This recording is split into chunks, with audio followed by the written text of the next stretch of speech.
오늘은 창세기 32장 24절에서 29절 말씀을 통해서 하나님을 만났을 때라는 제목으로 함께 말씀을 나누고자 합니다. 이제 점점 연말로 접어드는 그러한 시간이 다가오고 있습니다. 그러면서 요즘 계속 TV에서 보면은 이제 국정감사도 하고 있고 그런 것들을 보게 되는데, 그런 여러 가지 사회적인 분위기들을 볼 때 참 많이 걱정도 되고 염려도 되고 하는 것들을 보게 됩니다.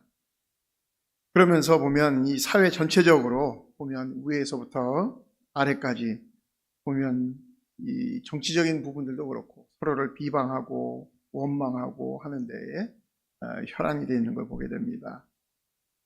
저는 여러 군데에서도 그런 것 같아요. 얼마 전에 보니까 또 교통사고가 나도 내 잘못보다는 이 상대방 잘못을 먼저 따지려고 그러고, 설령 내가 잘못했어도 당신이 사고를 내게끔 유발해서 내가 사고가 났잖아 라고 하면서 도리어 상대방에게 그 잘못을 전가하려고 하는 그러한 모습들도 이렇게 TV나 이런 데 보면 나오는 거 보게 됩니다.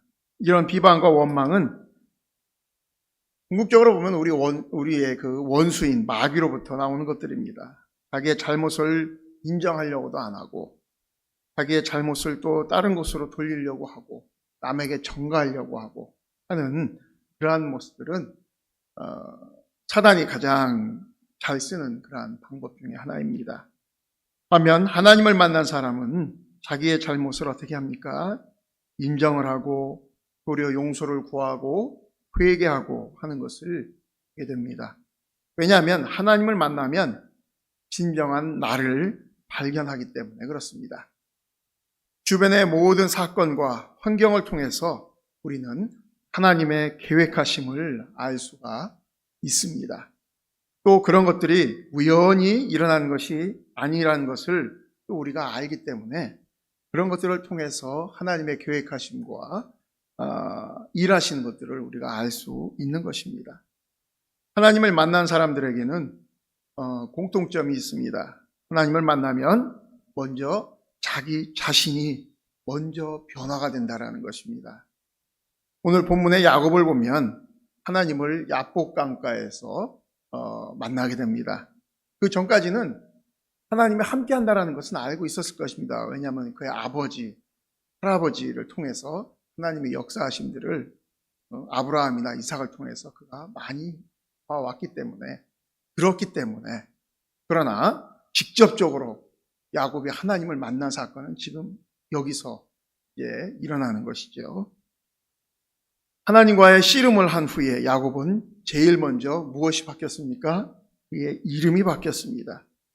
그곳에서 하나님을 만났다 하여서 그곳 지명을 브니엘이라고 불렀습니다. 즉, 그 뜻은 하나님의 얼굴이라는 뜻이죠. 그러나 야곱은 그곳에서 하나님을 만난 것보다 실상은 자기 자신을 만난 것입니다. 하나님을 만나면 첫 번째로 나타나는 현상이 비로소 나 자신을 똑바로 볼 수 있다는 것입니다. 하나님을 만나기 전까지는 어떻게 보면 나 잘난 맛에 삽니다. 그냥 내 마음대로 살고요. 내 마음대로, 그냥 내가 하고 싶은 대로 내가 결정을 하고 그렇게 삽니다. 그러니 얼마나 힘이 듭니까? 거기에 대한 책임도 내가 져야 되기 때문에. 그러나 하나님을 만나게 되면 하나님을 통해서 나의 본 모습을 비로소 보게 됩니다. 내가 어떤 인간인지. 좋은 예가 누굽니까? 베드로가 예수님을 만나고 나서 한 말이 무엇입니까? 누가복음 5장 8절에 보면 주여 나를 떠나소서 나는 죄인이로소이다. 우리가 하나님을 깊이 있게 만나면 회개가 먼저 나옵니다. 왜냐하면 내 죄가 보이기 때문에, 나의 더러운 모습이 보이기 때문에 막 눈물과 콧물을 흘리며 하나님 앞에 회개를 하며 내 죄를 고백을 하게 되는 걸 보게 됩니다. 예수님을 만나고 보니 베드로는 자신이 죄인이라는 것을 똑바로 보게 되었던 것입니다. 야곱이 하나님을 만나고서야 자신의 이름을 야곱이라고 말하기 시작을 합니다.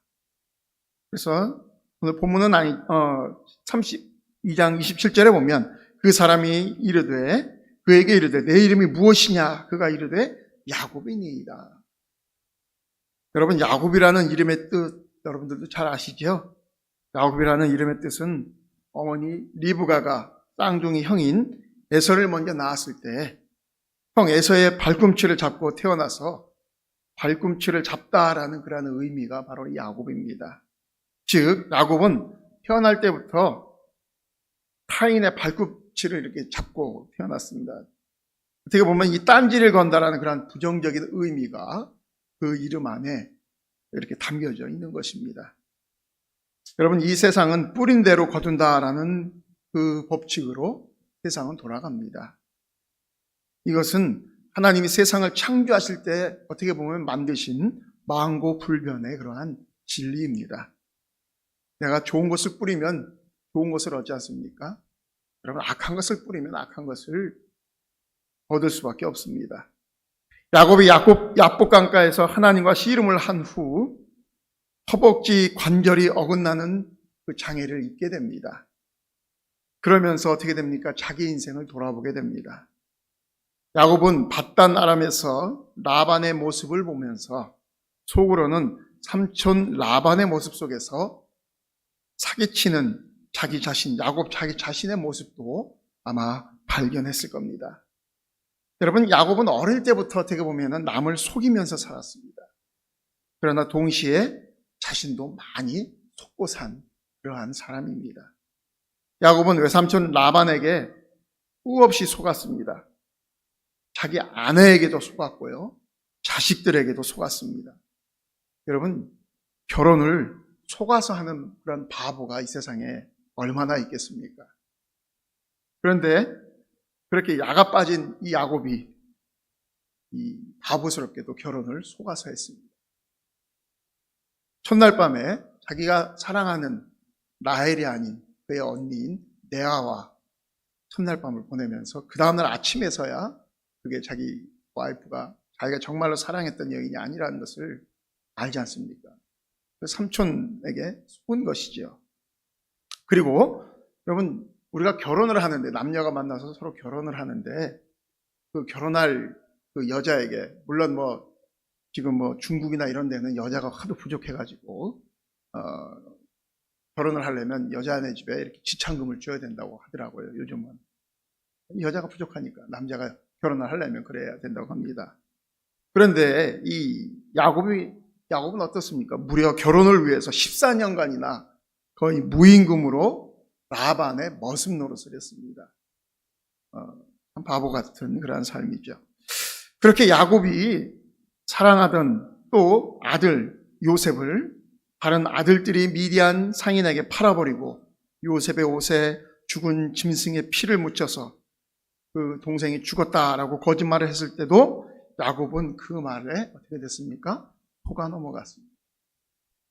그렇게 계속해서 속고 속이는 동안 야곱이 발견한 것이 무엇입니까? 다름 아닌 바로 자기 자신의 모습이었을 것입니다. 여러분, 우리는 주위 환경을 통해서도 내 자신을 발견할 수가 있습니다. 그런 이야기들이 있죠. 소매치기들은 이 소매치기를 한눈에 알아본다고 그럽니다.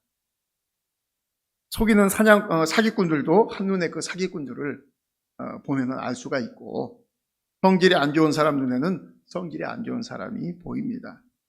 그래서 유유상종이라는 말이 있듯이 비슷비슷한 사람들끼리 보이는 것을 보게 됩니다. 예전에 보면은 교회에서 이 청소년부 수련회를 이제 연합으로 갈 때가 있습니다. 이제 여러 교회가 같이 모여서 하는 그런 연합 집회에 가면은 좀 재밌습니다. 그 아이들을 살펴보면은 항상 보면은 이 아이들 중에 보면은 조금 외톨이이고 조금 이 사고 치는 그런 애들이 있지 않습니까? 교회 안에도 보면은. 그럼 이제 억지로 끌려가죠. 막 엄마가 보내니까. 딱 가면은 묘합니다.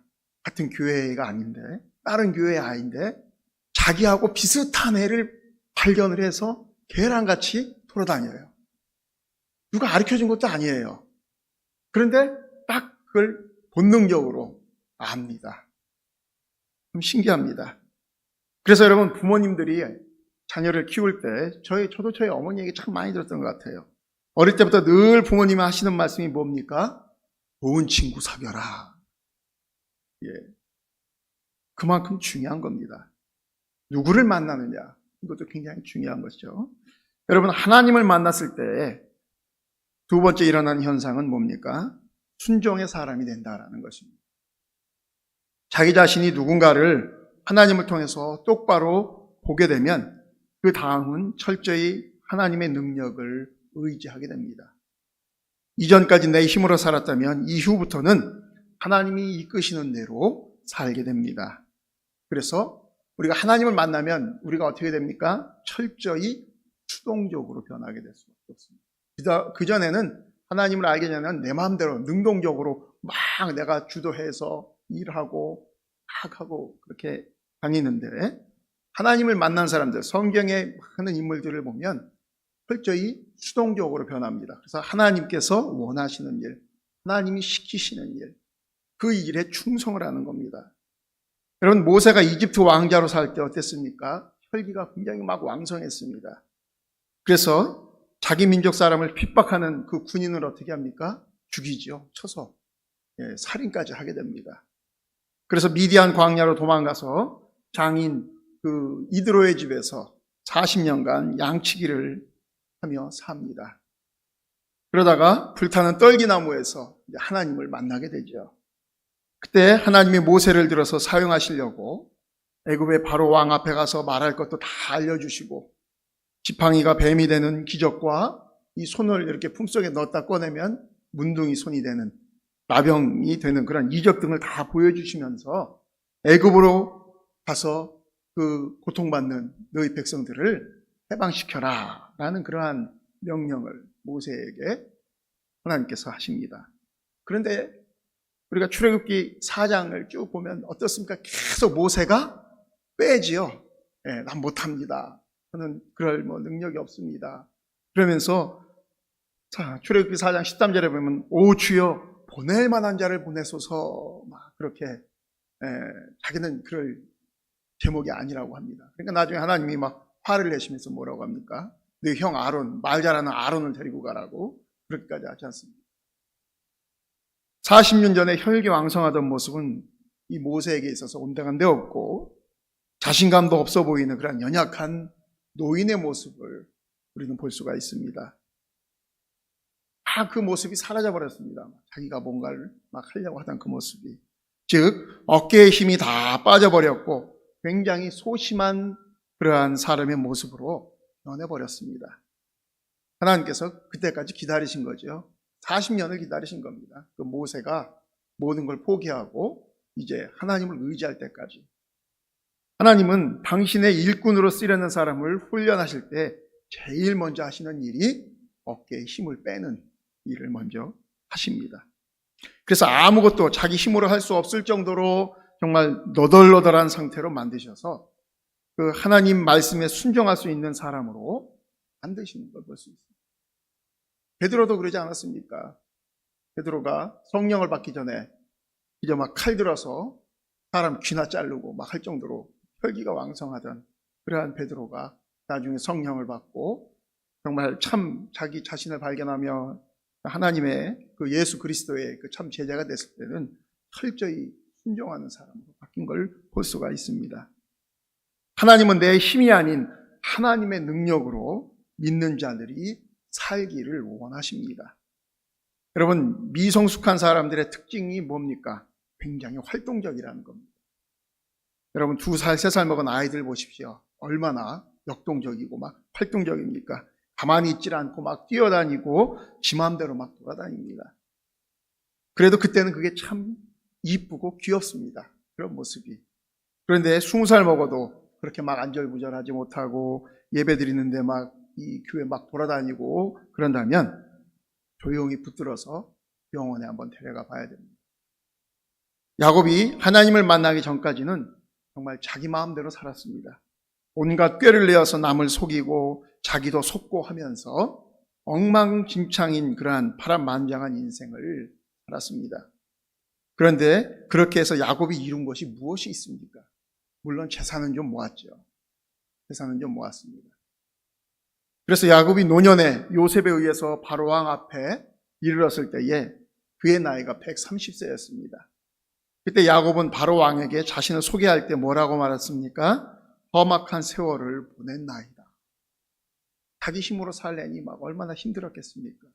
사기도 당하고 죽을 뻔도 하고 도망도 다니고 험악한 세월을 보냈다고 고백을 합니다. 내 마음대로 살 때는 무엇인가 일을 하는 것 같이 바쁘게 살았는데 나중에 보면 고생은 고생대로 많이 했는데 결국은 남은 게 없는 허무한 인생을 산 것이 아니겠습니까?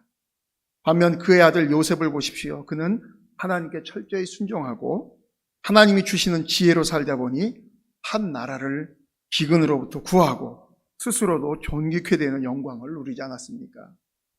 하나님을 만났을 때 일어나는 그 다음 세 번째 특징은 고난이 왔을 때 고난을 고난으로 여기지 않고 하나님의 복으로 바라보는 눈을 갖게 된다는 것입니다. 여러분, 성도라고 할지라도 고난과 핍박을 좋아할 사람은 아무도 없습니다. 저도 고난이 오면 피하고 싶습니다. 예수님도 십자가를 지는 고난을 피하고 싶어 하셨지 않습니까? 그러나 고난과 핍박을 통해서 성도는 생각지도 않는 유익을 얻을 때가 많이 있습니다. 원래 야곱이 있어야 할 곳은 어디입니까? 원래 처음부터 야곱이 있어야 될 곳은 가나안입니다. 그런데 형 에서를 피해서 20년이 넘게 외삼촌 이 라반의 집에 머물게 됩니다. 사람은 누구나 낯선 곳에 가면 그곳에서 한 3년 정도만 버티면 그곳이 이제 익숙해집니다. 편합니다. 정이 들고 또 그 지역을 자기가 사는 곳을 이렇게 적응하기 때문에 거기가 이제 편해집니다. 그런데 하물며 20년을 라반의 집에서 야곱이 살았다면 야곱은 자기 고향인 가나안 땅에서 살았던 것보다도 더 오랜 세월을 산 겁니다. 모든 게 익숙하고 자기의 생활 기반이 다 거기에 있고 친구들, 사업상 사람들, 또 아내의 지인들, 자녀들의 그러한 친구들 모든 것이 다 거기에 있어서 안주하고 싶어하는 마음이 생깁니다. 그런데 이때 라반과 그의 아들들이 어떻게 합니까? 핍박을 하기 시작합니다. 야곱이 짧은 시간 안에 급속한 부자가 막 되었거든요. 말 보니까 이 라반의 아들들이 보니까 자기 아버지 재산을 다 훔쳐간 것 같아. 그러니까 특별한 직업이 있는 것도 아니고 야곱이. 그런데도 불구하고 재산이 그렇게 막 늘어난다는 건 저놈이 분명히 아버지 재산을 다 훔쳐가고 있는 것 같아. 라반도 똑같은 아마 의심의 눈으로 바라보고 있었고. 그러니까 라반과 그의 아들들이 이 모습을 좋게 볼 리가 없었던 것이죠. 그래서 그들이 야곱을 쳐다보는 낯빛이 좋지 않았다고 성경에는 기록하고 있습니다. 그런데 이것이 결국은 어떻게 합니까? 야곱과 그의 가족에게 축복이 되는 시간이 됩니다. 만약 라반이 계속 야곱과 그의 가족을 막 환대해주고 죽을 때까지 같이 여기서 잘 살자고 땅도 주고 집도 지어주고 친절을 베풀었다면 야곱이 그것을 떠나고 싶어 하겠습니까? 그냥 거기에 정착하겠죠. 그런데 라반과 그 아들들의 핍박이 결국 어떻게 합니까? 야곱으로 하여금 가나안으로 향하는 이삿짐을 강제로 싸게 한 것입니다. 이스라엘 백성이 애굽에서 400년간 종살이할 때도 마찬가지였다라고 생각이 듭니다. 조상 대대로 여러분 400년간 한 곳에서 살았으면 거기가 고향입니다. 조상과 함께 400년 살은 그 땅이 그곳을 벗어나 본 적이 없지 않습니까? 비록 종살이지만 삶의 터전이 다 거기에 있습니다. 모든 추억들, 친구, 친지, 비즈니스 파트너 등 다 그 안에 있는 겁니다. 그런데 애굽 정부에 의해서 어떻게 됩니까? 심한 핍박이 유대인들에게 가해집니다. 인구를 줄이려고 아들을 낳으면 죽인다고 공포를 하고 또 그렇게 법을 시행하고 있습니다. 계속되는 핍박에 결국 그들은 어떻게 합니까? 하나님을 향해 부르짖고 맙니다. 이 억압에서 해방시켜달라고 막 아우성을 칩니다. 만약 그들에게 바로의 핍박이 없었다면 그들이 모세의 말을 듣고 애굽을 탈출했겠습니까? 그렇게 해서 탈출하면서도 계속 불평했잖아요. 애굽에 있었으면은 부뚜막에서 고기를 충분히 먹을 텐데, 파도 먹을 텐데, 부추도 먹을 텐데 하면서 계속 불평을 하던 사람들이 그 사람들인데, 자의적으로 그들이 나올 수 있었겠습니까? 아닙니다. 그래서 하나님께서 그런 억압을 주고 막 핍박을 주어서 이제 못 살겠다, 나가야겠다 하는 마음이 들게끔 하신 겁니다. 고난과 핍박은 결국 이스라엘을 희레곱하게 만들었습니다. 그래서 때로는 원수의 핍박도 여러분 하나님의 도구로 쓰이게 되는 것임을 우리는 알아야 합니다. 당시에는 왜 이런 일들이 나에게 일어났는지 의문이 들고 막 하나님을 원망하기도 하고 하는 경우가 있습니다. 그러나 후에 뒤돌아보면 하나님께서 나를 잘되게 하시기 위해서 그런 하나님의 인도하심이 있었구나라는 것을 나중에 보면 깨닫게 됩니다. 그래서 핍박과 고난이 엄습해 올 때 우리는 하나님이 나를 또 어떤 길로 인도하실까를 생각하면서 인내하며 기다리는 모습이 필요합니다. 저희 가정도 그런 경험이 있습니다. 제가 어릴 때인데 한참 이 중동붐, 사우디 중동붐이 있을 때에 저희 작은 아버님이 사우디에 일하러 건설 노동자로 가셨다가 1년 만에 강제 출국을 당하셨어요. 왜냐면 간염이 걸려가지고. 그래가지고서는 집안이 왈칵 뒤집혀졌습니다. 저희 아버지도 전염이 돼서 걸렸고, 저희 또 다른 작은 아버지도 걸리고, 저희 할머니에게 아들이 셋이 있는데 셋이 다 그 병에 걸린 거예요. 그 당시 여러분 간염은 약이 없었습니다. 걸리면 다 죽는 걸로 그렇게 알았습니다. 그래서 온 가족, 우리 가족도 그래서 다 여기 수원 녹십자가에 가가지고 헤파박신이라고 하는 그 간염 예방접종을 그 당시에 주사 한 방에 30만 원이었습니다. 저희 아버지 한 달 월급이 50만 원이었는데 빚내서 맞았습니다. 그러니 어떻게 합니까? 병원 가서 고칠 수 없고, 그러니까 그때부터는 이제 안 믿는 저희 할머니, 저희 작은아버지도 이제 기도하는 겁니다. 그때부터는 방법이 없잖아요. 하나님 앞에 기도해야 돼요. 온 가족이 밤마다 눈물을 흘리며 가정 예배를 드리는 겁니다. 그때 저희 할머니, 그때 저희 작은아버지 다 예수를 그때 믿으셨어요.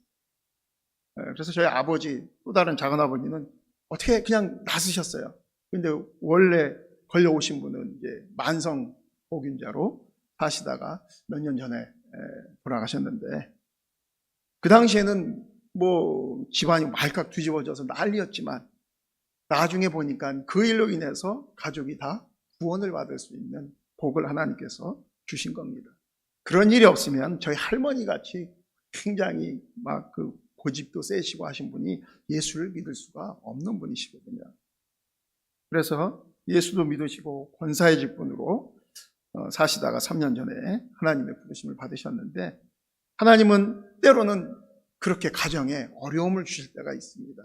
그러면 이 어려움이 그냥 어려움으로 생각하지 마시고 인내하면서 하나님께서 이 일을 통해서 또 무슨 일을 하시려고 하시나 우리가 기대해 볼 필요가 있다는 것입니다.